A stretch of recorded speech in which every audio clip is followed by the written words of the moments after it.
ইয়া মুহাম্মদ, হে মুহাম্মদ সাল্লাল্লাহু আলাইহি ওয়াসাল্লাম, আখবিরনি আনিল ঈমান, আমাকে ঈমান সম্পর্কে বলুন। এবার নবী সাল্লাল্লাহু আলাইহি ওয়াসাল্লাম বলছেন, ঈমানের সংজ্ঞা দিচ্ছেন।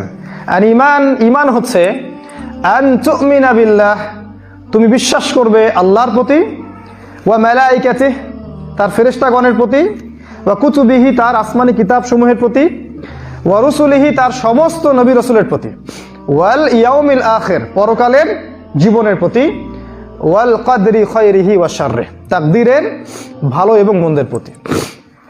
এই 6টা পিলারের উপর তুমি বিশ্বাস স্থাপন করবে, এর নাম হচ্ছে ঈমান।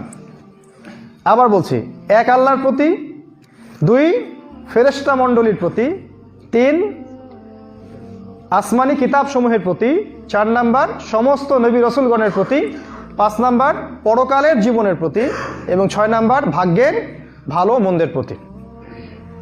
এই 6টা